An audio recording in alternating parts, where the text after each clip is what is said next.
Hello, hello! Welcome! We are back in Pokemon to explore a Mono-type run through a few of the games and explore how those go. And today we are doing that in FireRed, using only Poison types.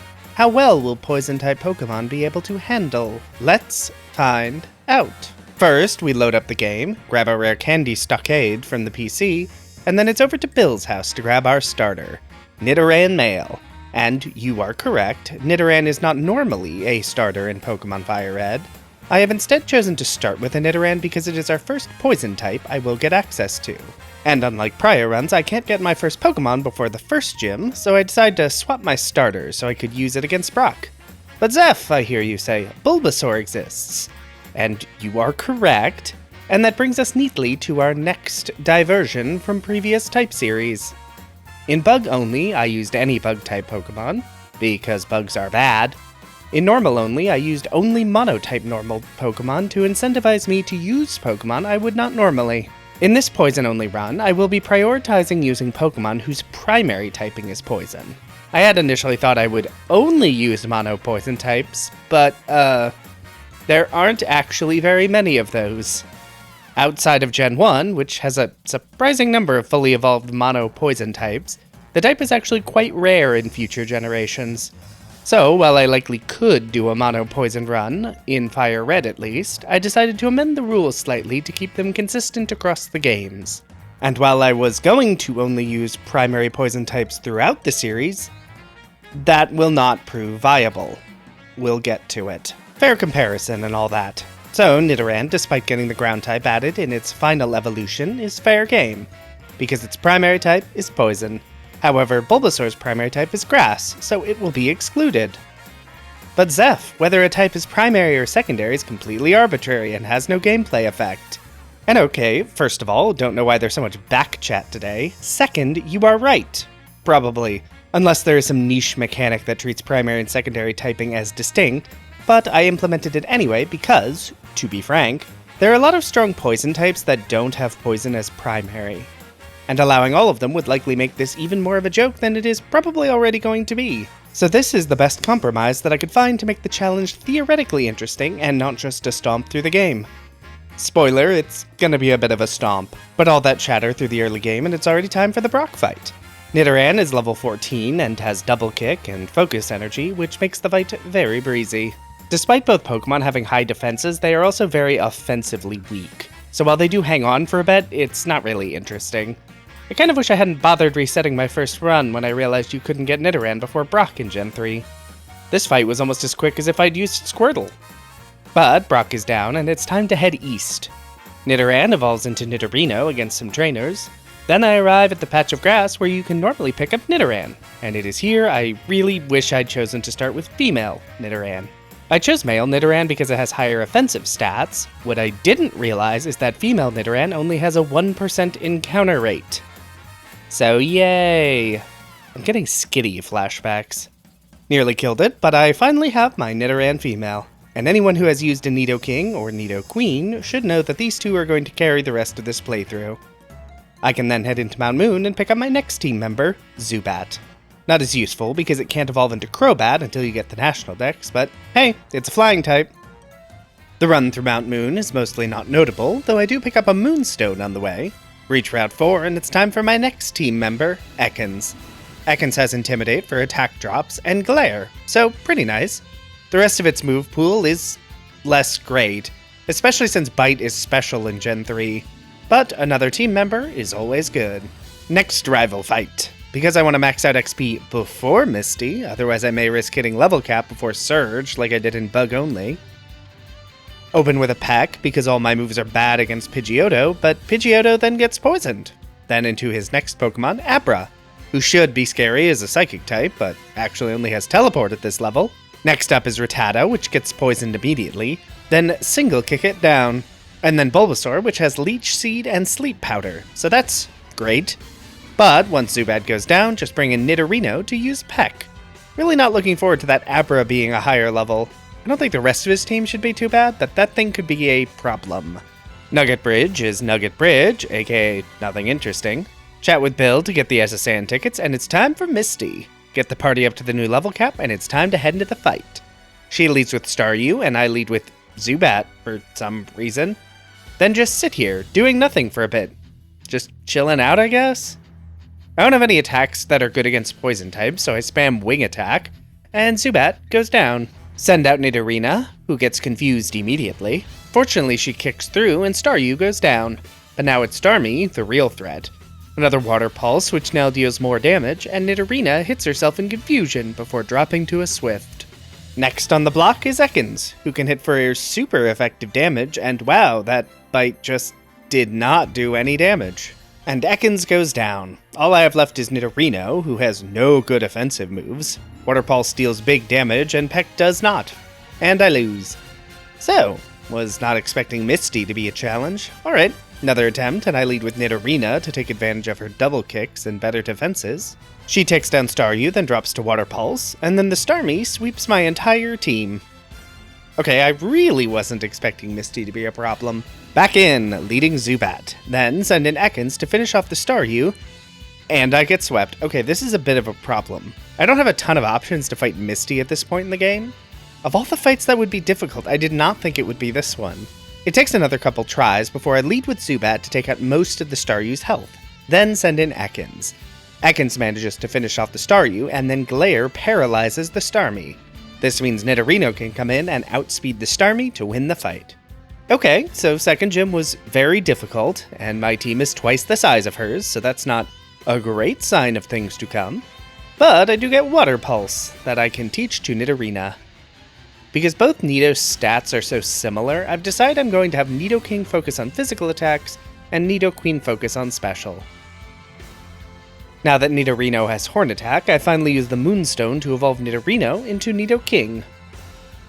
Onward, past the house that got broken into.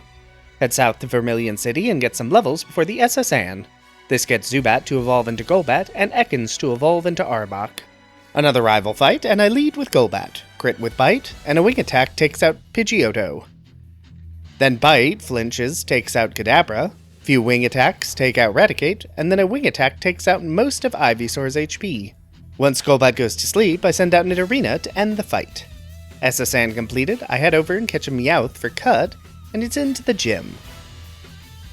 And into the gym fight. I lead with Golbat because I'm stupid, I guess. Why did I lead against the electric gym leader with my only flying type? Despite this, Golbat actually gets past the Voltorb. And the Pikachu? What is happening here? Lieutenant Surge is a bad gym leader. Switch in Nidoking because it's a Nidoking. I may not have a ground type attack, mostly because I never checked the TM bag after picking up Dig. But Nidoking is strong, and Thrash is even stronger. And that is Surge down. Pretty baffling too, considering my very esoteric strategy. With that done, I head back through Diglett Cave to Pewter City, and then back into Mount Moon, because there are actually more Moonstones here that I didn't know about. And I can grab another one to evolve Nidorina into Nidoqueen, then teach Nidoqueen, Shockwave, and Nidoking Dig. Which means the party is basically as ready as it's going to be for a while, because our last two Pokemon are not going to join the party for a bit. Head east of Cerulean City, then through Rock Tunnel. No flash for me, thank you, I have a map. Then take the underground route to Celadon City, buy the TM for Brick Break. Sadly, nothing else here is really useful. No reason to delay, time to head into the gym and fight Erica. She's a Grass-type trainer, but most of her Pokemon are also Poison types, because Gen 1. I lead with Golbat, this time because I'm not stupid. Wing Attack right through Victory Bell, then Wing Attack through Tangela, then Wing Attack through Vileplume. I am momentarily stopped by Stun Spore, but Vileplume has no attacks that can target Golbat effectively. And that's Gym 4. Halfway done already. I can then head west to pick up the Fly HM. None of my Pokemon can learn this, so I'll need to catch something that can fly. This wingless bird will do. Why can Doduo fly but Golbat can't? Exciting question. But now I have fast travel, which is essential. Time for some gambling, and by gambling I mean beating up a Rocket Grunt and delving below the casino to complete my next objective. Beating up Giovanni for the first time. He leads with Onix, which takes big Brick Break damage, and then goes down. The Rhyhorn, which takes big damage and then poison. Then Kangaskhan, which does the same. Thanks, Geo. I'm out. Back to Lavender Town, up the tower, and it's rival time. I start with Arbok to intimidate and use Glare, which misses. Twice. Thrice. Okay, time to switch in Nidoqueen, because she can deal big damage with Shockwave, which can't miss. Kadabra's out and almost drops to 1 bite, but Confusion deals big damage in return, and another bite brings it down. Rival then sends out Gyarados, who is bulky but quad weak to Shockwave. Nidoqueen goes down, but Gyarados is poisoned. Time to send out Arbok to bite away the last of Gyarados' HP, and then Poison finishes it off. Growlithe is up, but Growlithe is not very strong, so I just use a few bites. And the only mon left is Ivysaur. Arbok has no good moves and gets slapped, so I switch to Golbat, who has Wing Attack. That is another rival down. Climb the tower as normal, use the Sylph Scope to reveal that the ghost is a Marowak. With the Pokeflute, I can head south to wake up the Snorlax and run away, because he is beefy. I've reached the part where both next gym leaders, Koga and Sabrina, have the same level Ace Pokemon, and I am definitely fighting Koga first. So, I want to make sure I have the road to both gym leaders fully opened before leveling up. Into the Safari Zone. At the end, I get the Surfei Gem, which I can teach to Nidoqueen. Then, grab Strength from this old man, and I can teach it to Nidoking. And into Silphco, which is a very big building that is actually quite easy when you have a map to find the easy route through. And it's time for another rival fight. He leads with Pidgeot, as normal, so I lead with Arbok to intimidate and glare it down, then Screech for good measure. Send in Nidoking to use 2 strengths to bring it down. Rival sends out Alakazam, but wastes 2 turns in a row casting Future Sight. Next, Rival sends out Gyarados, which I can hit for okay damage before I go down. Send in Nidoqueen, who can deal big damage with Shockwaves. Does this Gyarados not know any Water-type moves? Next is Growlithe, I have Surf, and I crit. Nidoqueen doesn't really have anything for Venusaur, but Golbat has a Wing Attack, and that's the rival down. And that's usually one of the first difficult rival battles. My Poison team is coming together quite well. Next up is Giovanni again. I again lead with Arbok to intimidate and paralyze. I then leave Arbok in despite having no good attacking type moves, so I just waste a bunch of time not really dealing any damage. I win, but it takes a while. Next up, I switch in Nidoqueen to break the Kangaskhan, which deals less damage than I'd hoped. But Kangaskhan wastes a turn with Rage, and then I crit. Nidoqueen can then take out the Rhyhorn with 2 digs, and a Brick Break. Giovanni has his own Nidoqueen to take out my king, but then I send in my Nidoqueen, which has Surf. And Giovanni's has nothing. But now, the path to both Koga and Sabrina have been fully cleared, so no risk of overleveling. So it's time to fly back to Fuchsia City. Koga leads with a Coughing that attempts to use Sludge. Nice. Then another Sludge. Then a Smokescreen. Why did I lead with Arbok? He has no good attacking moves. Next up is Koga's Muk, which is a criminal with its evasion boosting Minimize and defense boosting Acid Armor. I spend a while trying to bring this bulky Pokemon down with Dig, but my attacks are only getting less accurate and Koga has Hyper Potions. This goes on, frankly, longer than it should have, with the Muk taking very little damage even when I do get lucky enough to hit. Once Nidoking goes down, I send in Nidoqueen, who has Shockwave, which is a special move that bypasses accuracy. Well, that was a lot of time wasted. Don't get me wrong, its damage isn't good, but it can't miss. And the Muk has no real offensive options. Muk down, it's time for Koga's way less tanky Coughing, which drops to a few Surfs. And Weezing, which also drops to several more Surfs. Well, that could have gone better, but it didn't go too bad. Beating Koga gives the Toxic TM and gives me access to Surf outside combat. Before taking on Sabrina, I head south to Cinnabar Island to pick up my last 2 party members, a Grimer and a Coughing. These round out the Poison team and means I managed to have a primary Poison type only team in this game. Final 2 party members established, time to level up my party for the Sabrina fight, which means I get Grimer up to Muk and Coughing up to Weezing. Fortunately, all the trainers in Sabrina's gym are optional, so it's time to bring down Sabrina. This is normally a pretty rough gym. I'm expecting it to be even worse, with all the Pokemon here being super effective against my Poison types. Excuse me, Crobat? What? The internet said I couldn't get Crobat until the National Dex. So that was a lie. But it being a lie helps me, so I'm cool with it. And Crobat can learn Fly? That's a double win. Okay, enough stalling. Sabrina time. She leads with Kadabra, so I send out Arbok. Arbok can outspeed the Kadabra and two-shot it with Bite. Bite may be special in this gen, but it's good enough for this. Thanks to Flinchluck, I'm able to bite down the Mr. Mime, and get Sabrina waste a potion on a subpar Pokemon. And oof, that's Psybeam. And another potion. Still good, because this isn't her ace, and another flinch sees me home. Arbok just took out 2 of her Pokemon by itself. Hesitant Optimism? But next up is her ace Alakazam, and this is the real scary fight. It's fast, strong, and super effective against my entire team. And it wastes a turn on Future Sight, and then kills Arbok. Time for Crobat, who is faster than Alakazam and can evade the Future Sight by using Fly, which then misses. Psychic doesn't one-shot, by a mile. Fly may not be 100% accurate, but it is stab and physical and takes out most of Alakazam's health before Crobat 2 drops.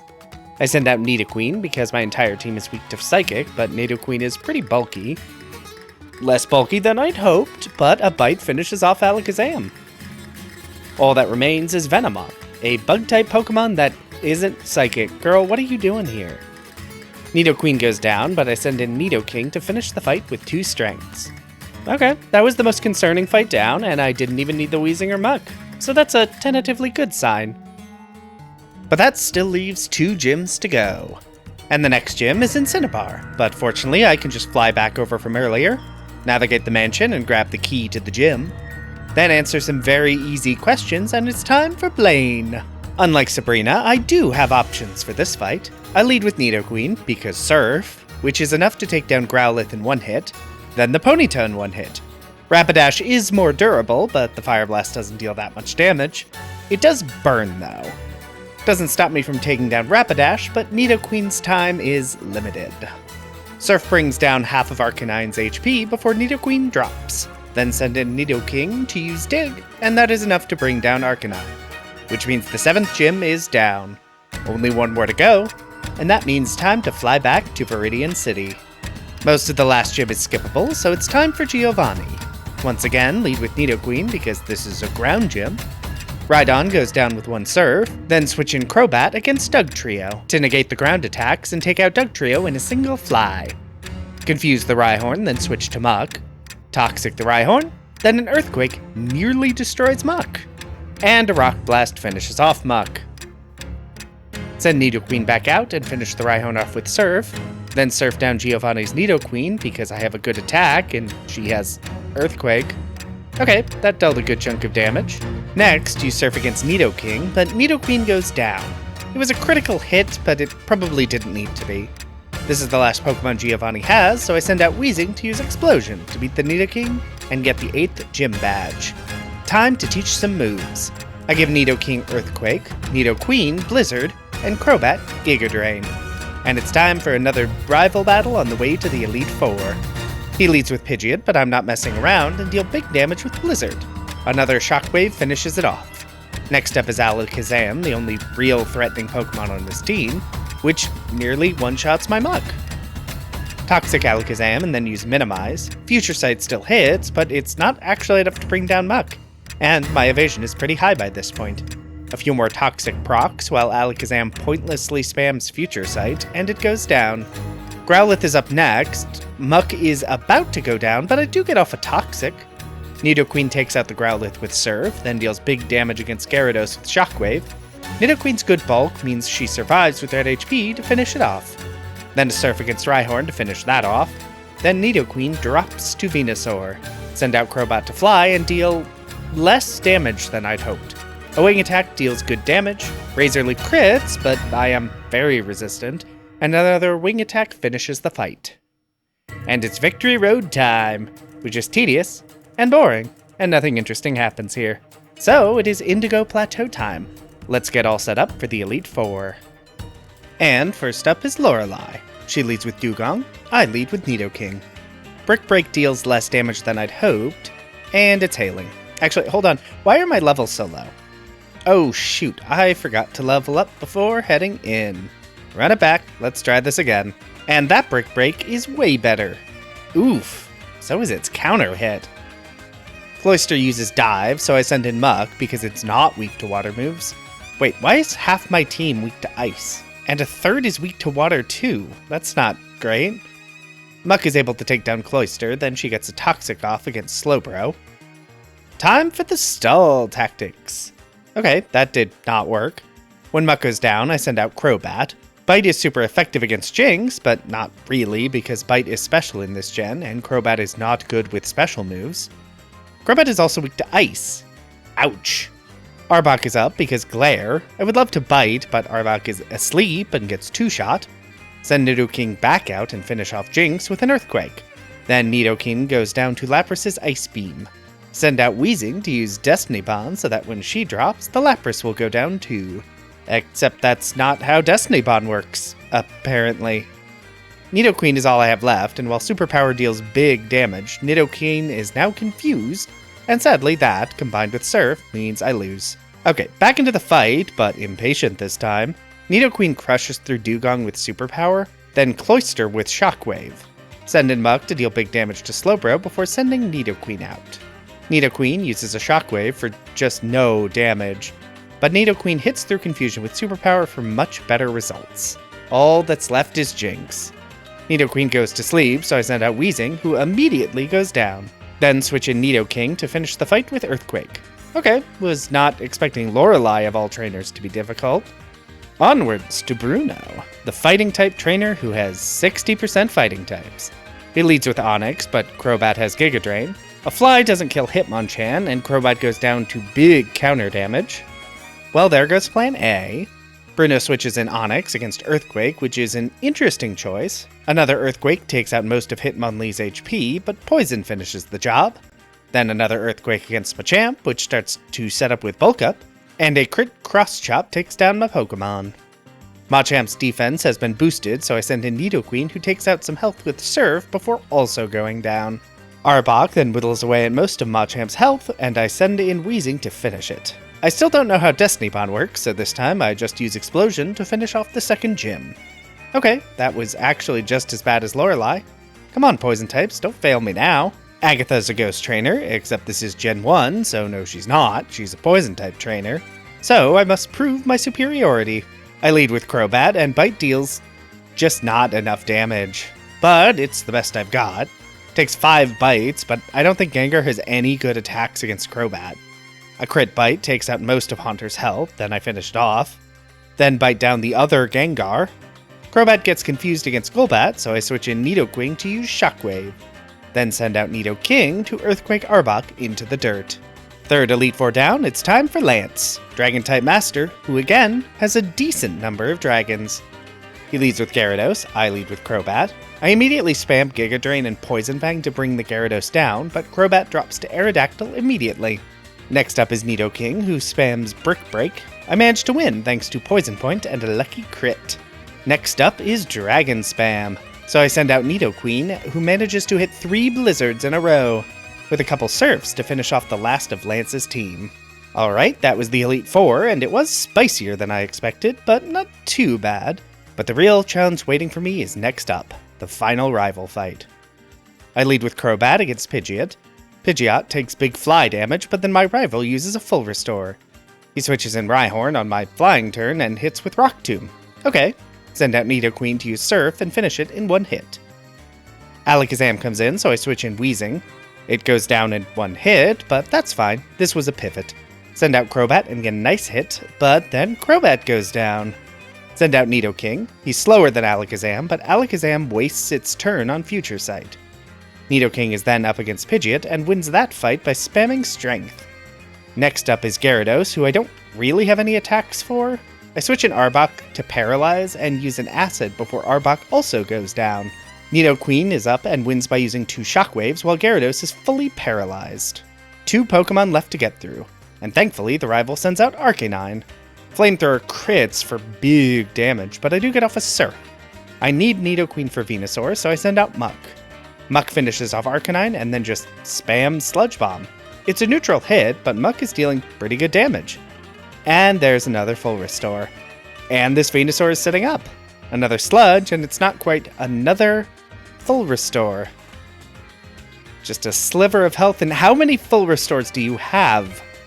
Unfortunately, Muck is out of Sludge Bomb PP and has no other attacking moves. And this Venusaur knows Synthesis. Nidoqueen is back out. Blizzard hits for less than I'd hoped, but Venusaur uses Growth instead of killing her. Another Blizzard, and my rival goes down, and that is the game. And that is it. FireRed beaten using only Poison-type Pokemon. That was actually quite interesting. Not sure I'd call it difficult, but Poison types are really interesting to use. At least from a defensive perspective, Poison always felt like a liability, which makes sense given how bad of an attacking type it is.